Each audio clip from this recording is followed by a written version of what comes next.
Hey, it's Jarrett, and I want us to take a minute to maybe rethink what we think about Christians and political power. Is it just me, or does it seem like everyone's just lost their ever-loving minds lately, especially around politics, right?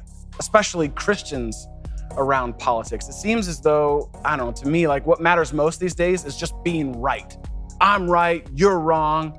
My political party is right, your political party is dumb. My political views are not only right, but they're co-signed by God himself. I mean, with everyone so obsessed with being right, especially around politics, the thing I want us to rethink for just a moment is this. Is there a wrong way to be right? Is there a wrong way to be right? Have you ever thought about that before?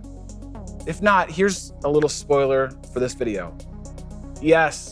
Yes, there are lots of wrong ways to be right, especially when it comes to politics. And I think it's a big part of the big mess we find ourselves in this moment. Recently, I came across an interaction online that honestly blew my mind. Apparently, a fairly well-known influencer with a couple million followers posted to Instagram a brief post about their opinion on the COVID-19 and how we all need to listen to the scientists and get vaccinated or wear a mask. Nothing all that shocking or controversial. But as you can imagine, there were thousands of opinions fired back in the comment section. But the ones that caught my eye as I was kind of scrolling through that, like doom scrolling through all that, the ones that caught my mind were the ones of professed Christians.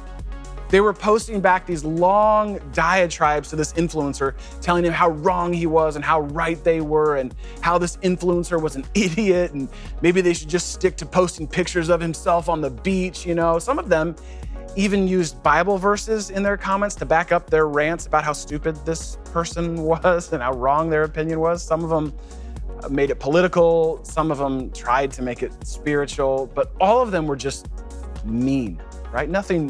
Sadly, nothing new there. But it's what happened next that blew my mind. Because this Instagram influencer, because of all the angry and hateful comments from Christians, actually saw the error of their ways. And in the very next post, he gave his life to Jesus.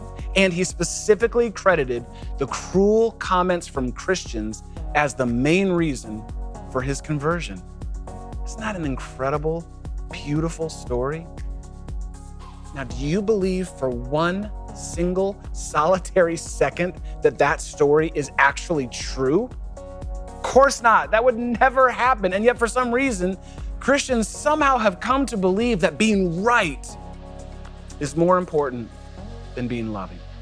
That having the right political views is what God most wants from you. But listen, being right without being loving is wrong. Being right without being loving is just wrong. Jesus never said, "By this, everyone will know that you are my disciples if you bash one another online, if you put one another on blast, if you judge and yell and type in all caps to prove that you are right." No, he never said that. He said that we are to love one another. And it is precisely our love for others that actually shows this world that there is another way, a better way, God's way, the way of love. That doesn't mean that you shouldn't vote or that you shouldn't have a political perspective or even be an advocate for your beliefs. But if you find yourself putting your positions over people, you've missed the point. If you've confused God's righteousness with your rightness, maybe some things have gotten a little bit out of order. And I wonder what would happen if you and I actually decided to walk a different path. What if we valued being loving over being right? To see others, especially those who don't look like you or who don't vote like you, for who they truly are, for being sons and daughters made in the image of a living God, as valuable to him as you are, more valuable to him than your political beliefs.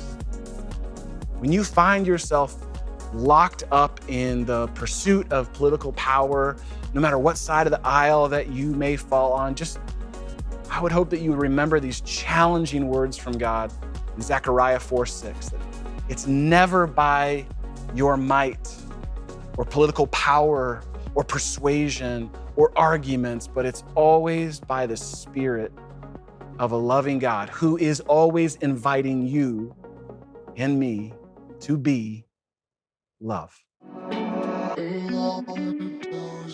Hey, thanks so much for watching this video. If you enjoyed it or were encouraged by it, I hope that you'll subscribe to Soul City's channel so that you never miss any of the resources that we release there.